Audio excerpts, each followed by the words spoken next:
Assalamualaikum warahmatullahi wabarakatuh. Alhamdulillahirrahmanirrahim. Assalamualaikum warahmatullahi wabarakatuh. Sayyidina Muhammadin wa ala alihi wa sahbihi Rabbi sholli alaihi wa yassir li amri wa hlul 'uqdatam min lisani yafqahu qawli. Yang terhormat Kepala UPT SDN Sidoarjo 2 Tuban Bapak Agus Susanto SPD MPD. Yang kami hormati seluruh Bapak Ibu Dewan Guru dan Teknik UPT SDN Sidoarjo 2. Bersyukur kehadiran Allah Subhanahu wa taala di pagi hari ini kita diberikan kesehatan, diberikan nikmat karunia sehingga bisa berkumpul di majelis ilmu ini dalam keadaan sehat. Semoga nikmat kesehatan ini senantiasa diberikan kepada kita semuanya dari Allah Subhanahu wa taala untuk menjalankan aktivitas pendidikan keseharian maupun aktivitas positif lainnya. Allahumma shalli ala sayyidina Muhammad. Semoga senantiasa tercurahkan setelah dari kita uswah kita Rasulullah Shallallahu Alaihi Wasallam, dan semoga kelak di yaumul akhir nanti kita mendapat syafaatnya. Amin amin ya rabbal alamin. Bapak Ibu Dewan Guru, terkhusus kepada Bapak Kepala Sekolah, terima kasih atas dukungan, atas segalanya kepada kami di program pendidikan guru penggerak angkatan 10 ini, yang terus mengawal kami dan mendukung setiap langkah maupun tahapan. Dan di tahap ini di modul 1.4 kami berdua, saya sama Bu Krisnawati, menyampaikan diseminasi penyebarluasan budaya positif, bahwa ini adalah rangkaian aksi nyata ataupun penerapan yang telah kami lalui, dan ini menjadi penting untuk menjadi tugas yang harus kami sampaikan kepada Bapak Ibu di satuan pendidikan. Nah, di sini saya dan Bu Krisna akan menyampaikan beberapa materi yang itu nanti akan menjadi tambahan wawasan atau penguatan bagi kita selaku pendidik. Bapak Ibu, mohon izin saya di sini menjadi pembawa acara. Untuk pembukaan ini akan menyampaikan beberapa hal terkait dengan rangkaian kegiatan pagi hari ini. Yang pertama adalah pembukaan, berikutnya adalah sambutan Bapak Kepala Sekolah, lalu doa penutup, dan lanjut untuk penyampaian materi secara bergantian. Bapak Ibu yang kami hormati, mari kita buka acara pagi hari ini dengan bacaan basmalah dan doa.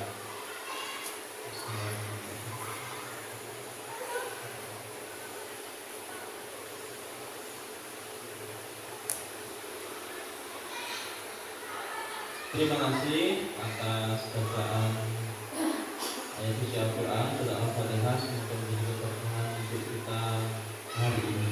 Berikutnya adalah sambutan Bapak Kepala UPT SDN Sidoarjo 2 Bapak Agus Susanto SPD MPD. Beliau disilakan.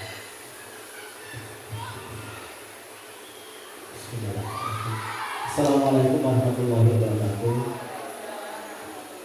Yang kami hormati Bapak-bapak, ibu-ibu, dewan guru UPT SD Sidoarjo 2 Kecamatan Tuban, yang saya banggakan Bapak dan Ibu guru penggerak dari UPT SD Negeri Sidoarjo 2 Bapak Ivan Mahmudin SPD dan Ibu Krisna SPD.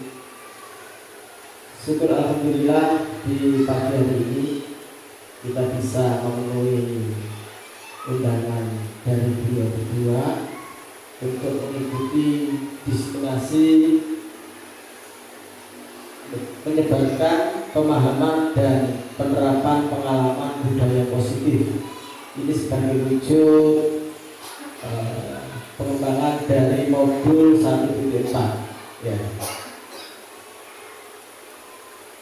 Dalam hal ini Bapak Ibu, kita semua belajar, kita niati tolabul ilmi. Semoga nanti dengan kegiatan ini bisa memberikan pencerahan kepada kita semua, karena sebagaimana yang disabdakan Nabi bahwasanya dalam hidup kita ini tidak ada lain kecuali belajar mulai dari buaya ibu hingga ke liang lahat nanti. Jadi sepanjang hidup kita ini kita dituntut untuk belajar dan belajar. Dua kalinya selawat serta salam semoga senantiasa dilimpahkan oleh Allah kepada panutan kita, idola kita, baginda Rasulullah Muhammad SAW. Allahumma sholli ala Muhammad. Bapak Ibu yang kami hormati, ucapan terima kasih yang sedalam-dalamnya kami sampaikan kepada panjenengan semua yang telah sudi memenuhi undangan dari Bapak Ikhwan Fahruddin SPD dan Ibu Irna SPD dalam acara ini, dan saya juga merasa tersanjung Pak ini diberi kesempatan untuk memberi sambutan, karena saya sendiri juga masih belajar, dan dengan demikian nanti kita semuanya bisa berkolaborasi. Ya, jadi untuk teman-teman yang lain yang belum masuk ke guru penggerak nanti bisa terinspirasi dari apa yang sudah dilaksanakan oleh teman kita dan kita yang sudah mendahului. Bukan berarti panjenengan terlambat, bukan, karena kita ini belajar itu ada tahap-tahapannya. Terkait dengan judul yang ada di slide ya, budaya positif ya. Budaya itu kalau kita ringkas istilah lainnya itu kebiasaan. Jadi dari rasa cipta karsa kita yang sudah kita biasakan itu akan menjadi suatu budaya. Terkait dengan budaya positif Bapak Ibu, endingnya jadi semua kegiatan yang sudah menjadi kebiasaan kita sehari-hari yang kita curahkan kepada anak didik kita. Jadi puncak dari budaya positif itu sebenarnya yang dikehendaki adalah bagaimana kita melayani anak didik kita itu supaya nanti optimal dalam proses pembelajaran di sekolah. Jadi apapun yang kita lakukan di sekolahan, mulai dari kita datang di sekolahan menyambut anak-anak sampai nanti proses pembelajaran sampai akhirnya kita salin pada saat pulang, itu semua adalah teladan yang nantinya bisa menjadikan anak ini ya, berubah perilakunya dari yang kurang baik menjadi baik. Jadi tanpa kita sadari, apapun yang kita lakukan di sekolah ini direkam oleh anak didik kita. Seumpama pagi-pagi ya kita menyiapkan anak-anak untuk kegiatan 5S, kita sapa anak-anak, kita ajak salim ya, kemudian kita senyum pada anak-anak. Itu mengajarkan kepada anak-anak untuk berperilaku yang positif. Dan ini harapannya nanti bisa terbangun sampai anak-anak itu menjadi manusia yang sesungguhnya kelak. Tapi harapan dari kita semua selaku warga negara Indonesia, anak-anak ini nanti akan menjadi generasi emas di tahun 2040. Jadi tidak ada salahnya Bapak Ibu kita berhati-hati dalam belajar sambil mengajar ya. apapun yang kita lakukan ini akan ditauladani oleh anak didik. Jadi harapan kami, kedisiplinan yang sudah terjaga selama ini mari kita tingkatkan bersama, ya.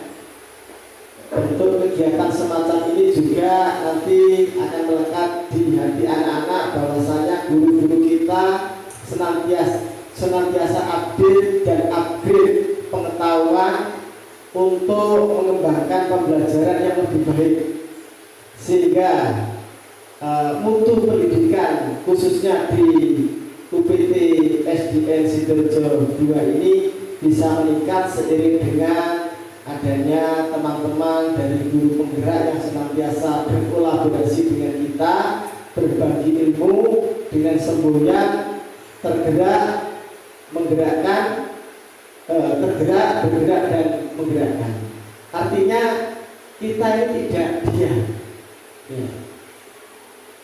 Jadi istilah tergerak, bergerak dan menggerakkan ini menunjukkan adanya nafas kehidupan di dalam proses pembelajaran di UPT SDN Sidoarjo 2. Sekali lagi saya ucapkan terima kasih kepada panjenengan semua.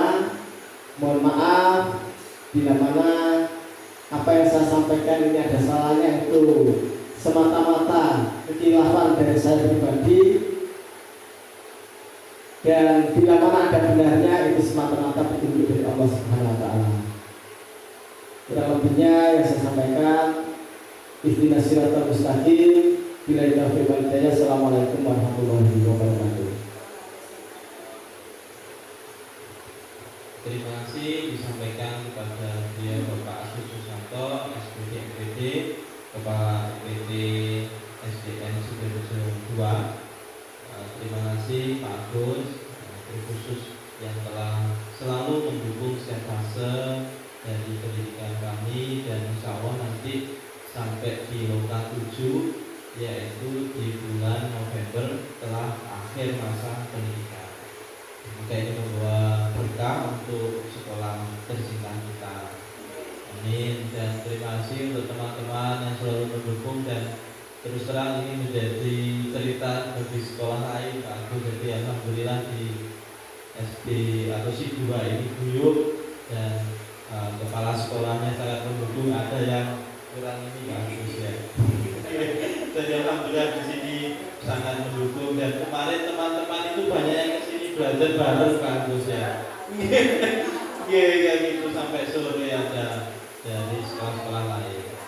Nah, Bapak Ibu, berikutnya adalah doa penutup untuk pembukaan. Mari kita tutup dengan bacaan alhamdulillah, shalawat dan doa penutup. Alhamdulillah Muhammad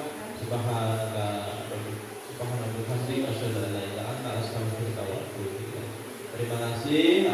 Untuk penutup saya akhiri, wassalamualaikum warahmatullahi wabarakatuh. Untuk pembuka saya akhiri, wassalamualaikum warahmatullahi wabarakatuh. Bapak Ibu, selanjutnya adalah penyampaian materi. Yang pertama akan disampaikan oleh Bu Trisna, nanti sambung dengan materi yang kedua. Kepada Bu Trisna, silakan.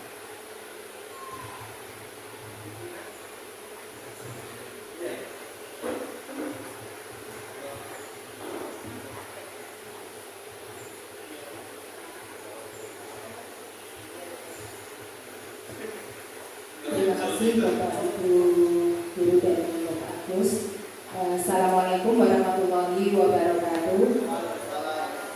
Alhamdulillahirabbil alamin wa bihi nasta'in wa ala umuri dunya waddin. Wassalatu wassalamu ala asrofil anbiya'i wal mursalin sayyidina wa maulana Muhammadin wa ala alihi wa sahbihi ajmain. Rabbi shrah li sadri wa yassir li amri. SPD Bapak Ibu Dewan Guru beserta Tendik UPTSE Sidoarjo 2 Tuban yang kami hormati pula. Pertama-tama mari kita panjatkan puji syukur kehadirat Allah Subhanahu wa Ta'ala, yang mana pada pagi hari ini kita masih diberikan nikmat sehat, nikmat Islam, sehingga dapat melaksanakan kegiatan yaitu diseminasi, menyebarkan pemahaman dan penerapan pemahaman budaya budaya positif.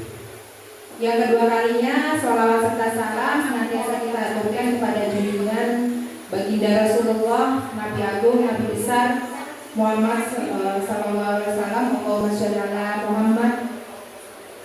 Mudah-mudahan kita semua mendapatkan syafaatnya di yaumil kiamat nanti. Amin. Bapak Ibu yang kami hormati, sebelumnya kami ucapkan banyak terima kasih kepada Bapak Ibu semua karena Bapak Ibu telah sudi, telah bersedia untuk hadir pada kegiatan pagi hari ini. Dan sebelumnya di sini kami mohon maaf ya, di sini kami tidak merasa hebat. Di sini kami juga tidak merasa ingin menggurui panjenengan, tapi di sini kami ingin belajar bersama dengan panjenengan. Kami di sini ingin berkolaborasi. Sambung kata. Nah, sambung kata karena pada pagi hari ini berkaitan dengan budaya positif. Saya nanti minta ya, mulai dari Ibu Uul, Pak Saiful, Pak Fahri, kemudian Bu Ari, Bu Sri. Misalnya nanti dari Bu Uul mengatakan budaya positif adalah budaya positif bertujuan untuk mewujudkan peserta didik yang berprofil pelajar Pancasila. Nah, yang terakhir adalah kata A. Nah, nanti disambung dengan Pak Saiful. Nah, Pak Saiful dari kata A nanti disambung kalimatnya ya, yang sesuai dengan budaya positif. Paham ya Bapak Ibu? Paham ya? Nanti sarapannya nanti biar semangat sarapannya nanti. Monggo bisa dimulai dari Uul tentang budaya positif. Monggo sakerso panjenengan mau membuat kalimat seperti apa? Panjenengan bisa memikirkan kiranya yang ada di lingkungan sekolah kita. Terserah peserta didik atau bapak ibu guru, monggo terserah. Kita bisa membudayakan berakhlak mulia seperti contohnya sholat, mengaji atau tadarus setiap pagi.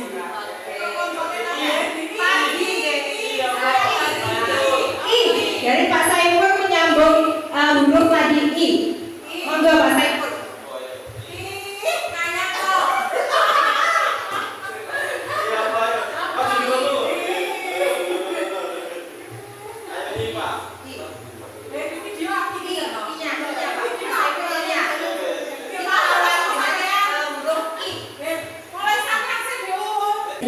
Dibacakan Pak Fahri tadi. Nah, ini adalah kompetensi lulusan di modul 1.4 di mana modul ini diharapkan berkontribusi untuk mencapai kompetensi lulusan sebagai berikut.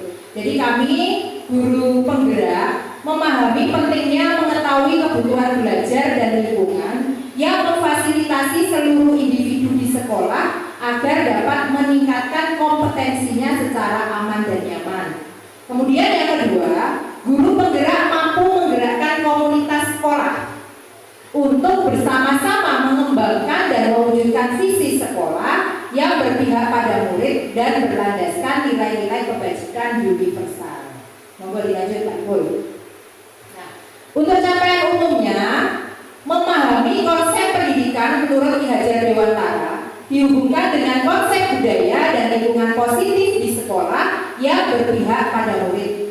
Melakukan evaluasi dan refleksi tentang praktek disiplin dalam pendidikan Indonesia secara umum untuk mendapatkan pemahaman baru mengenai konsep disiplin positif untuk menciptakan murid dengan profil pelajar Pancasila. Dan yang terakhir, memahami peran sebagai guru untuk membangun budaya positif dengan menerapkan konsep disiplin positif dalam berinteraksi dengan murid.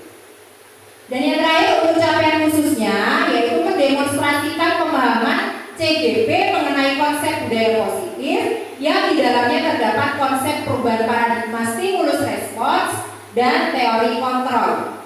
3 teori motivasi perilaku manusia, motivasi internal dan eksternal, keyakinan kelas, hukuman dan penghargaan, 5 kebutuhan dasar manusia, 5 posisi kontrol guru, dan segitiga restitusi. Nanti yang akan kami bahas bersama.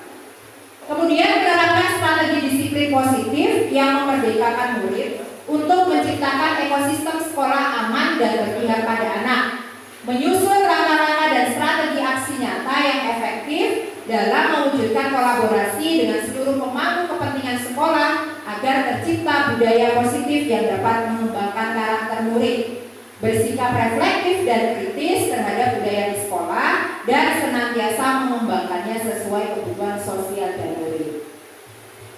Oke, nah di sini sebetulnya kita sudah pernah ya Bapak Ibu. Nah untuk kali ini saya ingin kembali sejenak mengingat masa lalu kita sudah pernah melakukan filosofi permainan coba buka kepala tangan. Mungkin kita yang sudah pernah diseminasi di Aluswa ya waktu itu ya.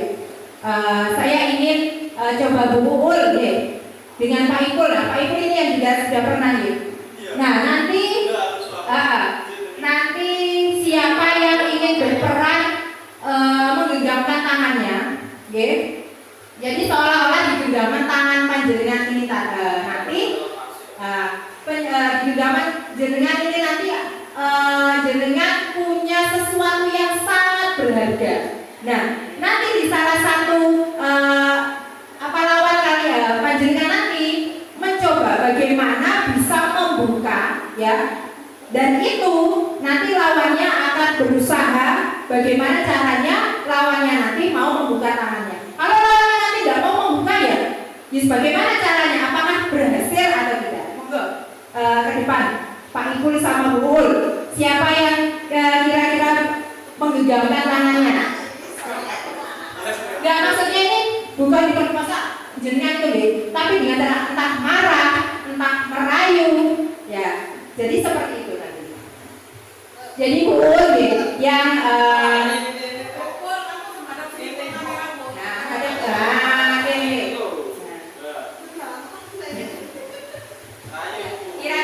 bagaimana sih caranya dengan merayu Bu Uul ini supaya Bu Uul mau membuka apa isi dari kepala tangannya tadi, karena Bu Uul ini menggenggam sesuatu yang sangat berharga. Menurut Bu Uul ini sangat berharga.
Jadi dari filosofi permainan coba buka kepala tanganku, panjenengan bisa menyaksikan bisa panjenengan simak tadi apa yang terjadi antara Bu Uul dan Pak Saiful tadi. Oke, Pak Saiful tidak bisa membuka kepala tangan dari Bu Uul. Mungkin ada tanggapan yang lainnya. Kurang rayuan. Oke, Pak Ipul. Oke, luar biasa nih. Sesuatu yang penting harus digenggam. Jadi begini Bapak Ibu dari permainan coba buka kepala tanganku ini yang terjadi Samantha sebagai guru, bagaimana cara kita bisa mendidik peserta didik kita itu tidak bisa dengan paksaan. Ya. Apabila kita memaksakan suatu kehendak, belum tentu nanti murid kita mau sesuai harapan yang kita inginkan. Itu artinya harus ada motivasi internal. Jadi Kalau hanya ada motivasi eksternal, maka tidak akan pernah bisa berhasil. Seperti permainan tadi. Jadi karena Bu Ul tadi merasa yang digenggam adalah sesuatu yang sangat berharga, nah beliau tidak ingin sesuatu yang berharga ini direbut oleh Pak Ipul. Nah, sama halnya kita mengharapkan peserta didik kita untuk kita rayu supaya mau nurut dengan kita. Kalau tidak ada kesadaran diri dari peserta didik kita sendiri, maka juga tidak akan berhasil. Itulah filosofi coba buka kepala anakku yang kita kaitkan dengan pembelajaran pada peserta didik. Nah, baik Bapak Ibu, nah di sini kami ingin ya sebelum kita berlanjut ke materi di sesi ini, mari kita merefleksikan pengalaman Bapak Ibu terkait penerapan disiplin di sekolah. Coba Bapak Ibu ceritakan pengalaman pribadi Bapak Ibu tentang pelanggaran di sekolah, di mana Bapak Ibu sebagai guru kah, atau kepala sekolah atau pengawas sekolah harus menindaklanjutinya. Jadi monggo Bapak Ibu bisa menceritakan bagaimana sih kita menindaklanjuti pelanggaran yang ada di sekolah kita. Biasanya panjenengan kan pasti pernah menindaklanjuti pelanggaran yang ada di sekolah. Kira-kira pengalaman apa yang pernah panjenengan lakukan dalam menyelesaikan masalah tersebut?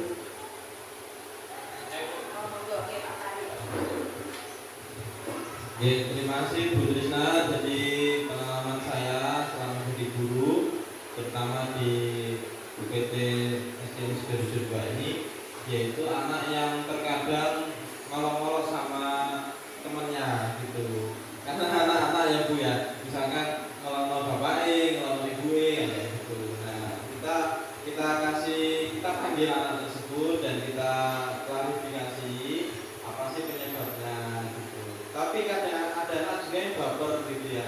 Misalkan namanya itu nama umum ya, ada buat lagu gitu ya. Saya Ringgulan.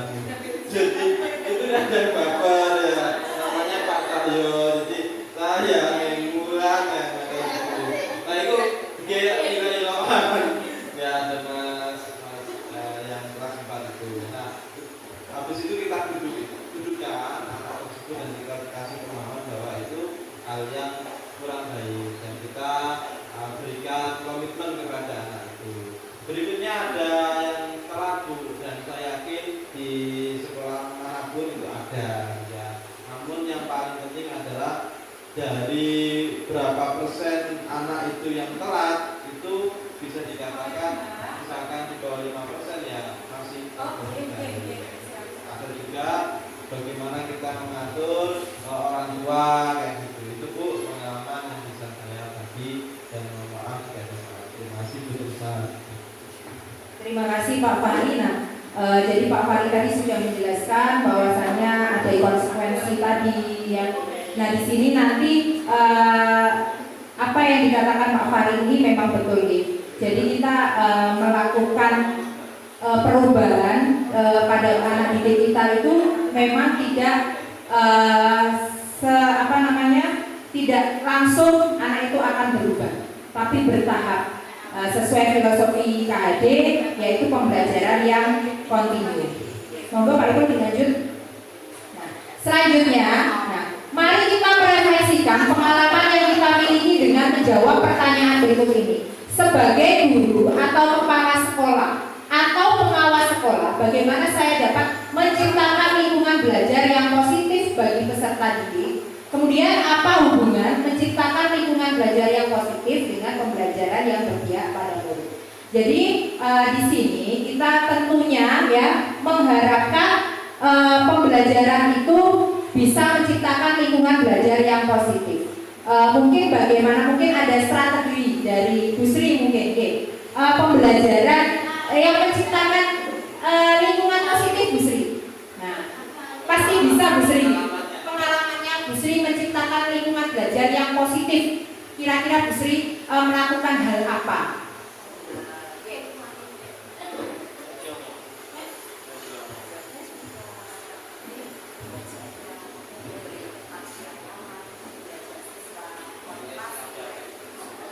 Ya, luar biasa deh. Memang untuk menciptakan lingkungan belajar yang positif itu diawali dari kita sebagai guru harus bagaimana memberi tempat yang nyaman untuk peserta didik kita, kemudian motivasi kita, kemudian kita harus memahami gaya belajar murid kita, lingkungan yang bersih itu adalah salah satu atau beberapa contoh untuk menciptakan lingkungan yang positif. Kemudian hubungan menciptakan lingkungan belajar yang positif dengan pembelajaran yang berpihak pada murid.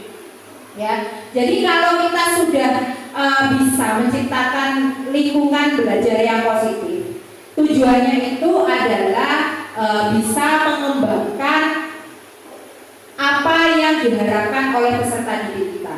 Jadi seperti itu, oke. Nah, kemudian selanjutnya adalah, di sini yang kita akan pelajari budaya positif, merupakan perwujudan dari nilai-nilai atau keyakinan universal yang diterapkan di sekolah. Budaya positif dapat mendorong murid untuk mampu berpikir, bertindak, dan proses memerdekakan dirinya sehingga murid mampu mandiri dan bertanggung jawab. Nah, di sini nanti dari ketujuh konsep budaya positif ini yang akan saya dan Pak Fahri sampaikan. Yang pertama adalah perubahan paradigma belajar, yang kedua disiplin positif, ketiga kebutuhan dasar manusia, keempat motivasi perilaku manusia, 5 posisi kontrol guru, 6 keyakinan kelas, dan 7 segitiga restitusi. Oke, lanjut. Nah, di sini monggo kita simak dulu video tentang budaya positif. Selamat datang di podcast Disiplin Positif.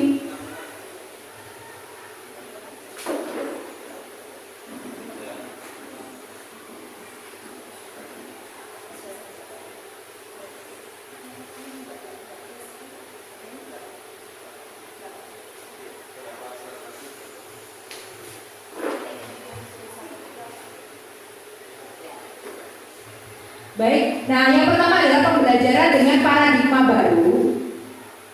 Pembelajaran dengan paradigma baru ini merupakan pembelajaran yang dirancang berdasarkan prinsip pembelajaran berdiferensiasi, sehingga para murid belajar sesuai kebutuhannya berdasarkan tahap perkembangan sesuai teori psikologi modern untuk mewujudkan profil pelajar Pancasila. Nah, tentunya Bapak Ibu di kurikulum Merdeka yang sudah menerapkan kurikulum ini pastinya sudah tahu pembelajaran berdiferensiasi. Jadi pembelajaran berdiferensiasi ini adalah kita sebagai seorang guru, harus tahu sebelum pembelajaran mulai, kita harus tahu minat peserta didik kita, gaya belajarnya seperti apa. Ya, jadi yang mereka inginkan itu seperti apa, kita harus tahu. Dan kita sebagai guru ini tentunya harus menghamba pada murid. Kita tidak boleh memaksakan murid untuk nurut sama kita, namun kita mengikuti cara atau gaya belajar mereka. Itu yang dinamakan pembelajaran berdiferensiasi. Nah, di pembelajaran dengan paradigma baru ini bertujuan untuk agar bertujuan supaya peserta didik kita ini bisa menghadapi tantangan di era atau di abad 21 ini. Di mana di abad 21 ini ditekankan tentang keterampilan. Jadi bagaimana peserta didik kita ini bisa nantinya memiliki karakter sesuai profil pelajar Pancasila. Ya, jadi kita akan mengajarkan bagaimana cara peserta didik kita bisa berkolaborasi dengan baik, kemudian bisa berkomunikasi dengan baik, bisa bernalar kritis, bisa berkreasi, kemudian dia juga bisa mengenal literasi digital karena memang di zaman sekarang ini kita dituntut untuk bisa selalu update. Baik, Pak Ipul, monggo lanjut. Nah, yang kedua adalah disiplin positif, adalah pembiasaan hal yang baik, mencakup sikap atau perilaku maupun tutur kata oleh seluruh warga di sekolah, terutama bagi murid agar dapat berkembang menjadi pribadi yang kritis, mandiri, dan bertanggung jawab. Sebagai pendidik, tujuan kita adalah menciptakan peserta didik yang memiliki disiplin diri, sehingga mereka berperilaku mengacu pada nilai-nilai kebajikan universal dan memiliki motivasi dalam diri menuju perubahan perilaku ke arah yang lebih baik. Nah, Disiplin positif ini alhamdulillah juga sudah kita terapkan bersama di sekolah kita ini, seperti yang dikatakan Pak Agus tadi. Sebelum anak-anak masuk, anak-anak data, kita sudah diberi jadwal piket oleh Pak Agus, dan kita sudah menerapkan 5S, senyum, salam, sapa, sopan santun. Kita menyapa anak-anak, kita beri senyuman. Nah, itu juga sudah termasuk penerapan disiplin positif. Kemudian senam pagi, bacaan surat-surat pendek setelah senam, baris sebelum masuk kelas, berdoa sebelum pembelajaran. Kemudian ada Sabtu bersih, sholat berjamaah. Nah, itu sudah termasuk disiplin positif. Dan bagaimana cara kita bisa lebih meningkatkan disiplin positif itu tadi? Nah, itu juga kita awali dari diri kita sendiri sebagai pendidik. Kita harus bisa memberikan teladan bagi murid kita, bagi peserta didik kita. Nah, meskipun demikian, tidak langsung bisa peserta didik kita ini menerapkannya dengan baik, karena perlu tahap demi tahap. Dan kita harus yakin bahwasanya nanti peserta didik kita bisa menerapkan disiplin itu lebih baik lagi. Seperti itu. Monggo ikut. Dan yang ketiga, ada kebutuhan dasar manusia, merupakan sesuatu yang kita lakukan untuk mendapatkan apa yang kita inginkan. Seluruh tindakan yang kita lakukan memiliki tujuan. Semua usaha terbaik yang kita lakukan, semua usaha terbaik yang kita lakukan agar kebutuhan dasar kita terpenuhi dengan baik. Ya, kebutuhan dasar manusia. Sebelum beralih ke slide berikutnya, mungkin Bapak Ibu di sini tahu kebutuhan dasar manusia itu contohnya seperti apa? Mungkin Pak Gustav, contoh kebutuhan dasar manusia ini apa Pak? Pangan, apalagi yang lainnya mungkin? Selain pangan, kita semua itu punya kebutuhan dasar Bapak Ibu. Nah, selain pangan kita itu membutuhkan apa Pak? Apa? Materi, oke, ya bisa itu. Itu termasuk kebutuhan dasar juga. Jadi sandang, pangan, papan, nah itu juga termasuk kebutuhan dasar. Kasih sayang, nah itu juga termasuk. Nah di sini Bapak Ibu yang pertama bertahan hidup seperti yang dijawab oleh Pak Bersom tadi. Ada makanan, pakaian, tempat tinggal, keamanan, kesehatan. Nah itu termasuk kebutuhan dasar manusia kategori bertahan hidup. Kemudian kasih sayang dan rasa diterima. Rasa diterima, dipedulikan, berbagi, kerjasama, dan menjadi bagian dalam kelompok. Nah itu juga termasuk kebutuhan dasar manusia. Seperti saya di sini. Nah, saya di sini merasa disayangi, saya di sini merasa diterima, dipedulikan. Karena Bapak Ibu semua berkenan untuk mendengarkan, untuk saya undang untuk belajar bersama. Panjenengan itu termasuk peduli dan itu termasuk kebutuhan dasar manusia. Kemudian penguasaan, ada harga diri, keinginan untuk dianggap, memimpin, berprestasi, diakui dan didengar. Kemudian kebebasan, ada mandiri, memiliki pilihan, mencoba hal baru, mampu mengendalikan arah dirinya. Nah itu termasuk kategori kebebasan, kebutuhan dasar manusia, kebebasan. Kemudian kesenangan, ada bermain, humor, dasar manusia.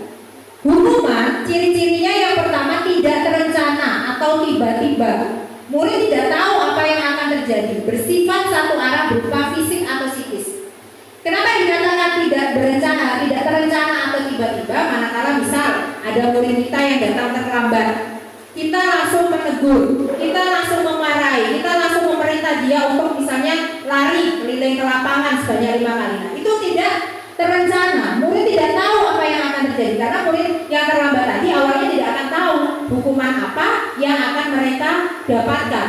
Kemudian bersifat satu arah pada murid yang bermasalah tadi, berupa fisik karena disuruh lari mengelilingi lapangan. Psikis juga bisa kena psikisnya karena kita marah, otomatis mentalnya kena. Dia akan merasa malu, mentalnya kena, itu psikis. Kemudian konsekuensi yang tadi, konsekuensi itu bedanya dari hukuman. Kalau konsekuensi itu sudah terencana atau disepakati oleh peraturan, itu namanya konsekuensi. Jadi apabila ada anak yang melakukan pelanggaran, kita sudah masih kita tanya, namun kita sudah tahu, anak tersebut sudah tahu konsekuensinya apa karena sudah disepakati. Murid tetap dibuat tidak nyaman karena kalau konsekuensi ini biasanya kita langsung di depan teman-temannya. Nah, seperti itu. Sikap guru selalu memonitor murid. Jadi kita tuh memantau seperti itu Bapak Ibu. Dan yang ketiga adalah restitusi. Nah, restitusi ini nanti yang akan diperdalam oleh Pak Fahri ya. Ini yang seharusnya kita terapkan di sekolah kita. Proses menciptakan kondisi bagi murid untuk memperbaiki kesalahan. Proses kolaboratif yang mengajarkan murid untuk mencari solusi sendiri. Jadi nanti ada yang namanya segitiga restitusi, yaitu yang pertama kita harus menstabilkan identitas dulu, kemudian validasi masalah, dan yang terakhir menanyakan keyakinan. Jadi menciptakan kondisi bagi murid tersebut bisa memperbaiki kesalahannya sendiri. Kolaboratif karena kita mengajak berdialog dengan murid tadi di ruang yang tertutup tentunya, dan temannya tidak akan tahu karena kita panggil sendiri. Ya, jadi anak yang bermasalah tadi bisa menyelesaikan masalahnya sendiri, bisa mencari solusi sendiri, tentunya masih dalam bimbingan kita. Baik Bapak Ibu, demikian ya materi yang saya sampaikan, dan selanjutnya akan dilanjutkan oleh Pak Iwan Fahri. Mohon bersilakan. Terima kasih menyambung dari yang Bu Trisna sampaikan bahwa ada 5 posisi pengendali guru, Bapak Ibu sekalian ya. Jadi apa itu nanti kita akan mengukur kira-kira kita ini di posisi mana gitu ya. Misalkan ada anak yang bertengkar gitu ya. Terus tindakan yang sudah kita lakukan itu kita di posisi apa? Nah, yang pertama ada penghukum, pembuat merasa bersalah, pemantau, manajer, dan teman. Nah, kita nanti akan belajar satu-satu mana yang di posisi teman, mana yang di posisi merasa berbuat bersalah. Nah, dari kelima posisi ini ada posisi yang paling tepat. Nah, kayak gitu. Jadi pengalaman waktu saya di sekolah swasta itu ada yang sudah berjalan, ada yang belum berjalan. Nah, kalau di sini ada juga seperti itu karena lokasi maupun kondisinya bisa berbeda. Next, Bapak Ibu. Nah, oke, Bapak Ibu, kita simak contoh video. Ada 5 posisi kontrol yang diterapkan di guru ketika ada kejadian yang itu harus kita tangani sesegera mungkin. Nah, kayak gitu ya. Ini dicek, monggo Pak Ibu diklik.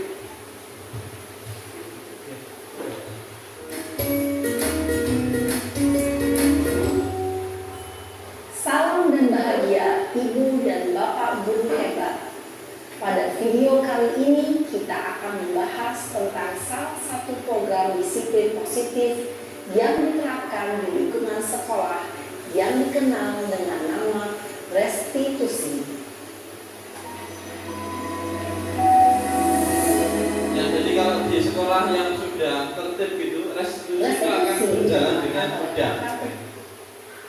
Lanjut. Pendidikan Diane Lawson berlandaskan pada teori kontrol Dr. William Glaser. Segitiga restitusi adalah suatu proses dialog yang dijalankan oleh guru atau orang tua agar dapat menghasilkan murid yang mandiri dan bertanggung jawab. Pada saat guru di posisi manajer, aspek yang dikembangkan pada murid adalah motivasi intrinsik, sehingga penanaman nilai-nilai kebajikan dapat tumbuh dan berkembang menjadi suatu kebiasaan positif yang akhirnya membentuk karakter murid. Proses dialog ini terdiri dari 3 langkah yang digambarkan pada ketiga sisi pada segitiga restitusi. Sisi pertama adalah menstabilkan identitas. Sisi yang kedua adalah validasi tindakan yang salah. Dan sisi yang ketiga adalah menanyakan keyakinan. Ibu dan Bapak Guru, berikut ini akan ditunjukkan bagaimana seorang guru berada dalam posisi manajer menggunakan penerapan segitiga restitusi. Ya, ini teman-teman contoh kejadian di sekolah. Jadi posisi manajer itu posisi yang paling tepat untuk tadi Pak itu masih video. Nah, nah ini adalah posisi yang sangat tepat untuk bagaimana kita menangani suatu kejadian. Anak yang profesor sekarang coba kita lihat lagi tindakan kamu. Ibu dan Bapak Guru, berikut ini akan ditunjukkan bagaimana seorang guru berada dalam posisi manajer menggunakan penerapan segitiga restitusi.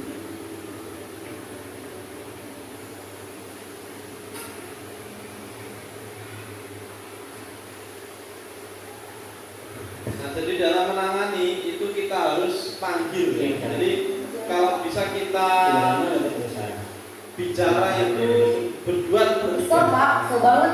Masa aku dikatain tukang fitnah Pak? Ya aku marah lah. Aku balik katain Eka di depan kelas. So banget. Oh begitu. Ya pasti kamu marah dan kesal. Bapak juga akan marah apabila ada yang menuduh Bapak seperti itu.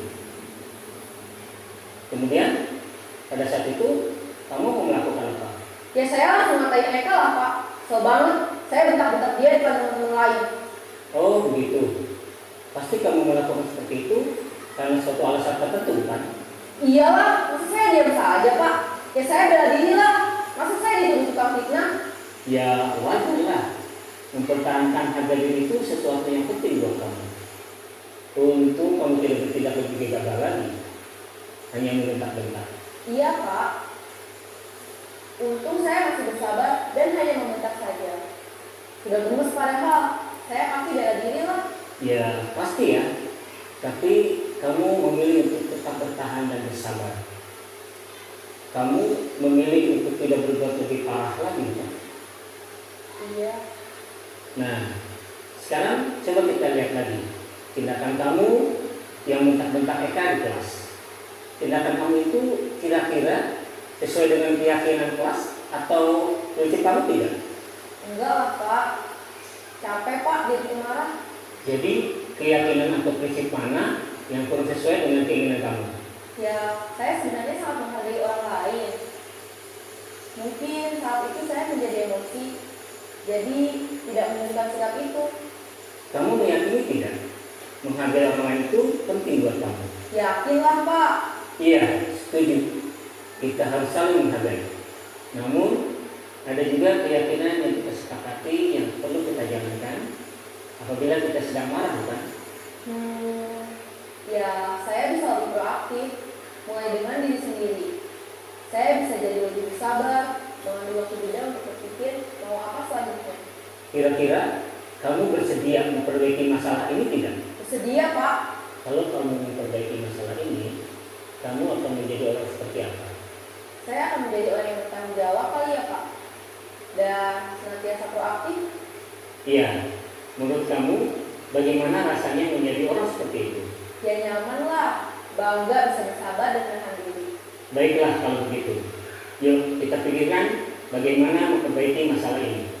Oke, nah jadi anak itu sebenarnya ini contoh anak SMA ya Bapak Ibu, bahwa anak SMA itu memang Ibu sudah dan Bapak Guru mempunyai hebat. pikiran yang Baru dewasa, saja kita menyaksikan sehingga sosok segitiga bagaimana seorang restitusi guru berada yang telah kita terapkan dalam teori ini bisa berjalan. Nah, masalahnya adalah ketika kita menjadi guru SD di sini, apakah itu cocok segitiga restitusi yang dalam hal ini posisi kontrolnya adalah guru sebagai manajer? Itu belum tentu itu bisa. Nah, kayak gitu. Artinya kita lihat kalau kelas 1 dari satu kelas itu pasti ada yang bisa. Gitu. Jadi posisi teman, posisi kita sebagai manajer atau posisi yang lain itu bisa kita terapkan sesuai dengan kebutuhan kita di saat kondisi tertentu. Mungkin di kelas 6 sudah bisa itu tiga restitusi atau posisi kontrol anak dan guru ketika ada masalah di posisi manajer. Nah, ada ada juga yang harus di posisi teman. Nah, nanti kita akan cek bagaimana posisi teman, posisi-posisi yang lain dalam slide berikutnya. Oke, next Pak Ipul. Next slide-nya. Ya. Ini. Nah, ini teman-teman, Bapak Ibu, hukuman, konsekuensi dan restitusi di sini ada klasifikasinya. Bahwa ada hukuman yaitu kayak korban, dalam hal ini tanda kutip ya, itu mendapatkan keadilan ya, konsekuensi dan restitusi. Konsekuensinya korban bisa diabaikan, restitusinya adalah korban mendapatkan ganti. Jadi yang paling tinggi tingkatan dari segitiga restitusi ataupun tiga segitiga itu adalah restitusi, Bapak Ibu. Namun perlu kita pahami bersama bahwa tidak semuanya restitusi ini bisa kita terapkan. Artinya ada fase yang harus dilewati dulu. Misalkan anak kita sebagai guru, dulu sebagai murid itu juga bisa atau sering mendapatkan hukuman. Lalu ada konsekuensi. Nah, jadi untuk mencapai suatu restitusi itu kita harus melalui fase yaitu konsekuensi maupun hukuman. Meskipun dalam taraf atau kadar yang berbeda-beda setiap anaknya. Jadi apa yang kita terapkan itu bisa dengan kebijakan guru, kebijaksanaan guru, bahwa guru memang harus memahami apa itu dari masing-masing poin, masing-masing inti dari konsekuensi hukuman maupun restitusi. Nah, lanjut Pak. Nah, ini adalah contoh dari penghukum, teman-teman. Abdi yang terlambat hadir di sekolah. Nah, ini sering terjadi di kelas saya.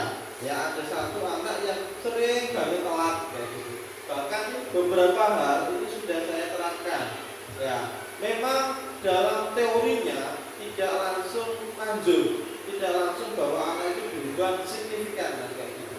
Memang ada anak yang seperti itu ya. Nah, memang ada yang bertahan pelan-pelan dan itu nanti akan masanya sendiri atau waktu itu yang akan menjawab bahwa apa yang telah diajarkan oleh guru kita di kelas 4 contohnya itu akan terbukti, entah itu di kelas 4 akhir, di kelas 5 awal, di kelas 5 akhir maupun di jenjang-jenjang berikutnya. 4 contohnya itu akan terbukti, entah itu di kelas 4 akhir, di kelas 5 awal, di kelas 5 akhir maupun di jenjang-jenjang berikutnya. Jadi apa yang kita terapkan hari ini tidak langsung ya. Apa yang kita treatmentkan kepada siswa-siswi kita itu memang tidak langsung berdampak, namun sudah membekas. Kalau masalah dampak bisa kita ukur secara angka, kalau berdampak itu juga bisa kita ukur juga. Gitu loh. Jadi dampaknya itu membekas. Jadi membekas itu akan terus membekas kepada anak kita. Nah, ini terlambat lagi, pasti terlambat lagi, selalu datang terlambat. Kapan bisa datang tepat waktu? Nah, ini membentak-bentak gitu, tanpa anak itu mempunyai hak jawab kenapa dia telat. Nah, kayak gitu ya. Jadi tadi mana? Masih nah ini, Pak itu. Jadi hasilnya adalah kemungkinan murid marah dan mendendam atau bersifat agresif. Gitu. Jadi ini ono bocah carry. Ini kok langsung dihukum bahwa telat enggak. Jangan. Jadi tenangkan dulu, disampaikan, terus validasi, habis itu meyakinkan. Pengalaman saya di kelas 4 itu misalkan si A ini ya, itu hampir pasti dalam 1 minggu itu 5 kali telat juga. 4 kali telat itu bisa dikatakan tidak wajar dan memang satu anak itu ternyata memang kondisi di rumah yang kurang mendukung. Artinya ada fase dari anak atau kebutuhan anak itu tidak terpenuhi gitu. Jadi ada 5 kebutuhan tadi yang disampaikan oleh Bu Trisna, bahwa 5-5-nya itu seharusnya harus didapatkan oleh sekian individu. Gitu. Masalah proporsional itu masing-masing orang berbeda. Contoh kayak saya itu misalkan tidak dapat kasih sayang full, saya tidak masalah. Kalau saya ya, misalkan dari teman, dari siapa, ya semua orang butuh kasih sayang, tapi kadang ada kadarnya sendiri-sendiri gitu. Nah, kadang ada anak itu yang harus kasih sayangnya full, tapi sosialnya kecil nggak apa-apa. Nah, itu memang harus kita sadari. Dan ini memang butuh waktu, Bapak Ibu. Tidak langsung dulu itu menemukan akar masalahnya. Kalau sudah ketemu akar masalahnya, belum tentu bisa langsung kasih solusi. Nah, memang harus bertahap dengan yang harus kita lakukan. Jadi, ketika anak dihukum seperti itu, anak itu kayak ada rasa dendam gitu. Kita ingat nggak? Misalkan kita dulu kecil gitu, MCSD dihukum sama bapak ibu guru kita sampai sekarang itu masih ingat, gitu loh. Dijewer, di lono, nah kayak gitu itu masih ingat. Nah, dalam teorinya, dalam guru penggerak ini, kita tidak bisa seperti itu, teman-teman. Jadi menghargai murid dengan posisi dia masih menjaga atau kita jaga harga dirinya itu jauh lebih penting daripada kita menghukum. Nah, kayak gitu. Next, Pak Ibu. Ya. Ini membuat merasa bersalah. Ya, jadi ada fase bahwa anak atau siapapun itu merasa bersalah. Nah, ini ada seorang mama selalu sedih bahasa tubuh. Jadi, Adi, kamu ini bagaimana ya? Kamu sudah berjanji dengan ibu tidak akan terlambat lagi. Kamu kenapa ya senang sekali mengecewakan ibu? Ibu benar-benar kecewa sekali. Dan dengan nada-nada yang bahwa murid yang mempunyai pemikiran yang baik, pemikiran yang normal pada umumnya, dia itu kayak, ya aku kecewakan guruku ya, kayak gitu. Jadi kayak kita itu bersandiwara ya, dalam tanda kutip bahwa anak murid ini merasa bersalah nggak kayak aku kayak gini. Dan dalam teori psikologinya bahwa anak sebandel-bandelnya umpama atau sebandel-bandelnya gitu ya, pasti dia akan merasa oh ya guruku tak belokno, nah itu pasti akan dia merasa ini bersalah dan lambat laun dia akan tidak seperti itu lagi. Nah, next.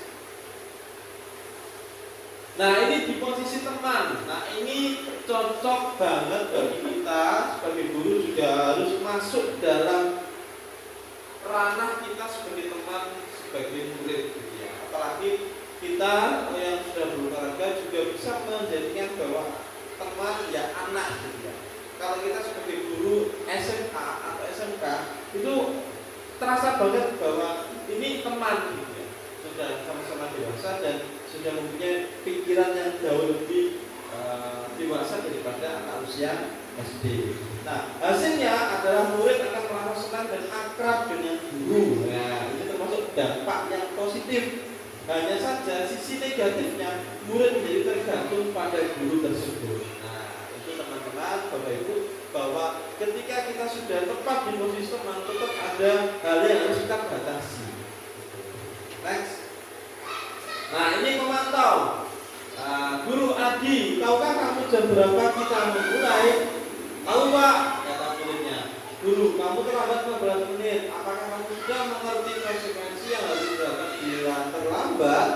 Adi, maaf Pak, saya harus tinggal kelas pada jam istirahat nanti dan mengerjakan tugas seperti penggaran saya. Nah, ini kemarin saya sudah terapkan di kelas saya. Si Mas A ini adalah dia terlambat 25 menit. Jadi saya suruh tinggal 25 menit untuk mengganti yang telah dia tidak tercapai gitu ya. Jadi itu yang sudah saya lakukan sebagai bentuk aksi nyata memantau. Dan saya posisikan sebagai teman juga. Nah, saya yakin ini nanti akan berhasil meskipun tidak langsung. Nah, saya yakin dari setiap kelas, setiap sekolah dimanapun ada seperti ini kasusnya. Kayak gitu. Hasilnya adalah murid memahami konsekuensi yang harus dijalankan karena telah melanggar salah satu peraturan sekolah. Makanya penting bagi kita di sekolah itu, di kelas ya, kita mempunyai beberapa keyakinan kelas yang itu disusun dan disepakati bersama oleh guru dan siswa. Gitu. Apalagi ada wali murid, gitu, disepakati bersama. Oke, lanjut. Nah, ini posisi manajer. Tadi yang sudah kita lihat bahwa ada posisi yang sangat tepat ya dalam menanggapi maupun memberikan solusi kepada setiap kejadian yang ada di sekolah. Gitu. Manajer guru, Adi, apakah kamu mengetahui jam berapa sekolah dimulai? Tahu Pak, jam 7. Ya, tadi kamu terlambat. Kira-kira bagaimana kamu akan memperbaiki masalah ini? Saya bisa menanyakan teman saya Pak untuk mengejar tugas yang tertinggal. Nah, jadi guru itu sebagai manajer banyak menanyai apa yang menjadi masalah dari murid tersebut, dan murid itu tahu solusinya, dan itu akan menjadi lebih bertanggung jawab kepada siswa itu. Ya. Hasilnya adalah murid itu Nah, posisi manajer, maka suara guru sebaiknya tulus, tidak perlu marah, tidak perlu meninggikan suara, apalagi menunjuk-nunjuk ke murid, berkaca hingga ataupun bersikap seolah-olah menyesal. Nah, jadi guru biasa aja, sampai ada seperti yang ada di video itu, bahwa murid akan kita bawa bahwa dia salah dan mengakui salah, dan dia tidak akan mengulangi lagi. Itu adalah posisi yang paling tepat. Nah, itu dalam teori ini. Nah, berikutnya next, ada contoh lain dari penerapan posisi kontrol guru. Kasus murid tidak mengerjakan tugas yang diberikan guru. Sebagai penghukum misalkan, berdiri dengan sebelah kaki di depan kelas. Nah, ini biasanya sering banget ya.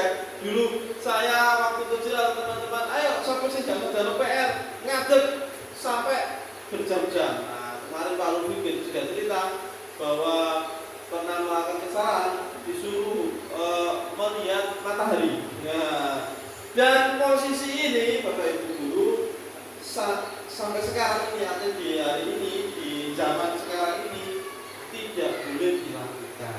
Nah, jadi kita sebagai guru tidak sebagai penghukum, guru sebagai pendidik, nanti penghukum ada bagian yang lain. Nah, yang berikutnya adalah pembuat merasa bersalah. Ibu sudah ingatkan kesekian kali, kamu senang ya melihat ibu terus-terusan bertindak seperti ini. Jadi Jujur aku salah ya, guruku kok ini, berarti ini kesalahanku. Nah, itu muridnya merasa bersalah kan gitu ya. Jadi memang ada waktu yang terus kita lalui supaya murid di posisi ini. Berikutnya, teman, ayo dong kamu kerjakan tugasnya, nanti kalau sudah selesai kita main game. Nah, ini posisi teman. Ini juga bisa dilakukan oleh orang tua ketika anak kita di rumah. Ya, kita posisikan sebagai teman. Ya. Berikutnya adalah memantau. Kamu sudah melakukan kesalahan dan sudah mengetahui konsekuensinya. Sekarang selesaikan dan segera kumpulkan. Nah, ini posisi yang sudah bagus ya. Dari kelima tadi, penghukum akan memperbaiki masalah ini. Saya bisa menanyakan teman saya Pak untuk mengejar tugas yang tertinggal. Nah, jadi guru itu sebagai manajer banyak menanyai apa yang menjadi masalah dari murid tersebut, dan murid itu tahu solusinya, dan itu akan menjadi lebih bertanggung jawab kepada siswa itu. Ya. Hasilnya adalah murid itu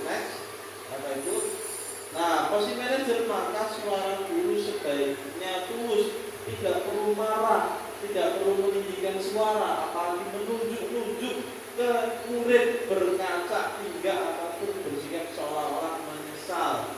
Nah, jadi guru biasa aja, sampai ada seperti yang ada di video itu, bahwa murid akan kita bawa bahwa dia salah dan mengakui salah, dan dia tidak akan mengulangi lagi. Itu adalah posisi yang paling tepat. Nah, itu dalam teori ini. Nah, berikutnya ada contoh lain dari penerapan posisi kontrol guru. Kasus murid tidak mengerjakan tugas yang diberikan guru. Sebagai penghukum misalkan, berdiri dengan sebelah kaki di depan kelas. Nah, ini biasanya sering banget ya. Dulu saya waktu kecil, teman-teman, ayo sampai sih jangan PR, ngadeg sampai berjam-jam. Nah, kemarin Pak Lufi juga cerita bahwa pernah melakukan kesalahan, disuruh melihat matahari. Nah, dan posisi ini Bapak Ibu guru sampai sekarang ini, atau di hari ini, di zaman sekarang ini, tidak boleh dilakukan. Nah, jadi kita sebagai guru tidak sebagai penghukum, guru sebagai pendidik, nanti penghukum ada bagian yang lain. Nah, yang berikutnya adalah pembuat merasa bersalah. Ibu sudah ingatkan kesekian kali, senang ya melihat murid-murid bertindak seperti ini. Jadi apa? Aku salah ya, guruku kok kayak gini, berarti ini kesalahanku. Nah itu ya muridnya merasa bersalah ya gitu ya. Jadi memang ada waktu yang terus kita lalui supaya murid di posisi ini. Berikutnya, teman, ayo dong kamu kerjakan tugasnya nanti kalau sudah selesai kita main game. Nah ini posisi teman. Ini juga bisa dilakukan oleh orang tua ketika anak kita di rumah. Ya, kita posisinya sebagai teman. Ya. Berikutnya adalah memantau. Kamu sudah melakukan kesalahan dan sudah mengetahui konsekuensinya. Sekarang selesaikan dan segera kumpulkan. Nah ini posisi yang sudah bagus ya. Dari kelima tadi penghukum, ya, pembuat merasa bersalah, teman, pemantau, yang berikutnya adalah manajer. Jika kita belum di tahap manajer, minimal ya itu di tahap yang pemantau ini, karena sudah bagus, karena dia sudah tahu kesalahannya dan tapi solusinya belum tahu, ya, belum tahu secara keseluruhan. Tapi ketika di manajer, guru membimbing siswa ataupun yang bermasalah itu bahwa tahu solusinya dan meyakini kesalahannya dan memperbaiki kesalahannya. Kayak gitu. Next. Contoh penerapan 5 posisi kontrol guru ya manajer. Ini adalah beberapa pertanyaan yang bisa dilakukan adalah apakah kamu tahu kesalahanmu, keyakinan sekolah apa yang kamu langgar, dan apa yang akan kamu lakukan untuk menyelesaikannya. Nah ini adalah pertanyaan-pertanyaan kunci yang bisa kita terapkan kepada siswa ketika dalam posisi dia melakukan kesalahan. Nah next. Nah posisi kontrol, apakah saya kecewa sekali dengan kamu? Nah ini posisi apa teman-teman dari kelima hal tadi itu? Nah jadi bisa dijawab posisi teman, posisi manajer atau apa? Ya, saya kecewa sekali dengan kamu. Jadi pembuat merasa bersalah. Next. Nah, benar ya. Jadi pembuat merasa bersalah. Lanjut. Kamu tidak pernah benar melakukannya. Sekarang keliling lapangan 3 kali. Apa ini? Hukum atau sebagai penghukum. Nah ini bisa yang sering ya. Ayo lari lapangan pengkelung. Wah biasanya ngomong. Dia kayak gitu ya. Ambil olahraga. Nah penghukum. Lanjut. Kira-kira bagaimana kamu akan memperbaiki masalah ini? Apa posisinya? Manajer. Coba kita cek. Ya benar. Posisi yang sangat bagus ya. Yang tepat ya. Berikutnya posisi berikutnya. Ayolah lakukan demi Bapak Ibu. Sebagai coba. Nah, betul ya, teman. Lanjut. Kamu terlambat 15 menit. Apakah kamu sudah mengerti konsekuensi yang dilakukan bila terlambat? Pemantau. Lanjut. Nah, betul ya. Oke, next. Nah, keenam ini adalah keyakinan kelas, teman-teman. Keyakinan kelas merupakan kesepakatan kelas yang diyakini bersama guru dan murid dengan harapan dapat meningkatkan kedisiplinan murid. Jadi puncak dari budaya positif itu adalah semuanya disiplin dan tanggung jawab, dimulai dari dirinya sendiri. Misalkan ada anak ini yang ramai gitu ya, kenapa dia tidak memulai dirinya disiplin? Ketika dia tidak disiplin berarti dia tidak tanggung jawab. Ketika saya menerapkan itu di kelas 4 bahwa ketika ada siswa temanmu yang itu adalah ramai, jangan diikuti, jangan diajak teman, ya. Diajak teman dalam hal ini ya, dalam hal ramainya itu. Kalau berteman misalkan istirahat ya silakan. Karena apa? Dia sudah tidak mengenai disiplin dari dirinya sendiri. Nah, ketika keyakinan kelas itu sudah kita sepakati, kita bentuk dan kita terapkan bahwa ketika anak itu sudah melakukan pelanggaran seperti dalam video tadi, anak itu kita buka lagi ya, teman-teman siswa, apakah ada keyakinan kelas yang dilanggar? Ternyata ada, dan itu sudah mengakui kesalahannya dan memperbaiki tindakannya. Oke, lanjut Raibun. Nah ini teman-teman ada segitiga diskusi yang tadi sudah kita bahas. Nomor 7, yang pertama adalah kita stabilkan dulu identitas.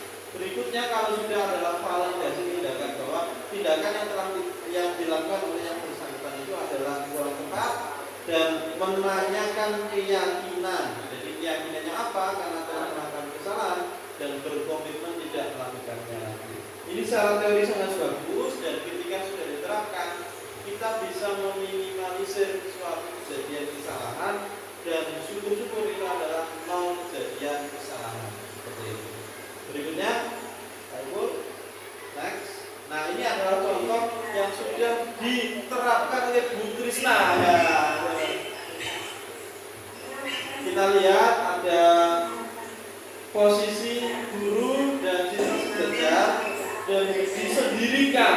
Ya. Jangan ditanya kesalahannya di depan murid-muridnya, kasihan, itu mempermalukan. Ketika anak seperti ini, dia akan sadar bahwa saya melakukan kesalahan. Kayak gitu ya.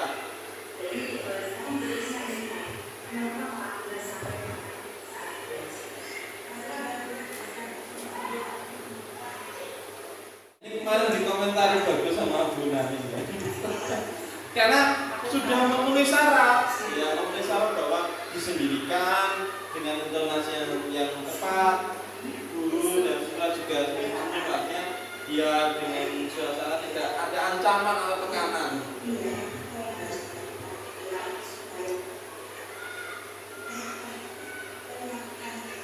Ini di posisi manajer ya Bu Krisna ya. Ada dalam prosesnya juga dalam posisi teman atau pemantau. Tapi puncaknya Bu Krisna dan murid tersebut telah melakukan posisi kontrol yang sebagai manajer.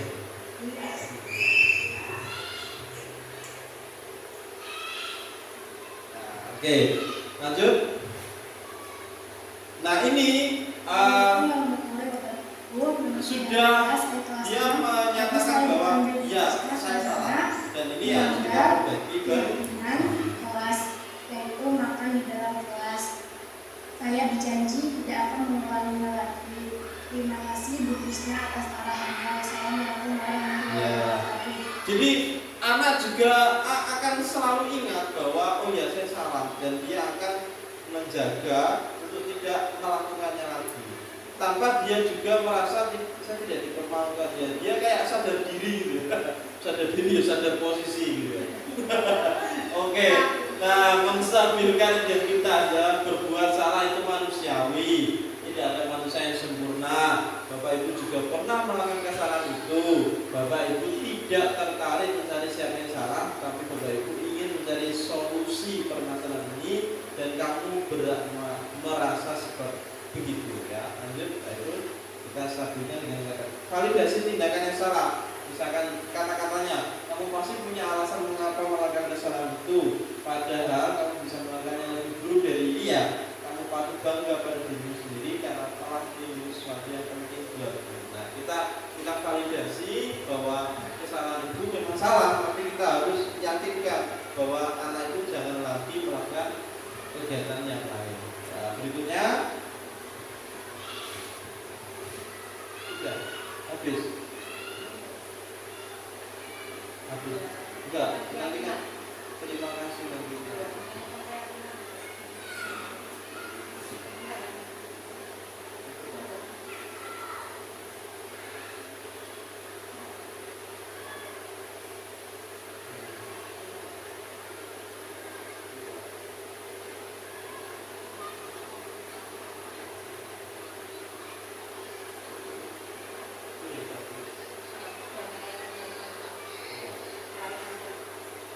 Nah, apa menanyakan keyakinan? Apa keyakinan kelas kita?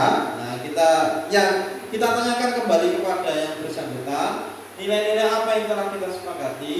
Nah, seperti apa gambaran kelas yang ideal menurut kamu? Lalu kamu mau jadi orang yang seperti apa? Nah, ini adalah kita menanyakan keyakinan dari anak yang melakukan kesalahan tersebut. Nah, itu Bapak Ibu yang bisa kami sampaikan dalam modul 1/4 ini dengan tema budaya positif bahwa semuanya yang berbudaya positif itu adalah kita pertahankan dan kita tingkatkan. Adapun dengan perubahan ataupun dengan inovasi inovasi yang telah kita lakukan bersama-sama adalah untuk menghadapi zaman dengan kurikulum yang kita terapkan hari ini, kurikulum Merdeka, yang itu perlu kita lakukan secara kolaborasi baik dari guru, kepala sekolah, lingkungan, teknik, wali murid, bahwa semuanya adalah unsur yang ada di sekolah ini terus membersamai untuk dalam rangka memberikan kebaikan kepada sekolah, dan puncaknya adalah siswa ini nyaman, aman, dan bersemangat dalam belajar. Terima kasih. Salam guru penggerak dengan bergerak dan menggerakkan, dan itu dari si 2 adalah serentak bergerak untuk berprestasi. Terima kasih. Assalamualaikum warahmatullahi wabarakatuh.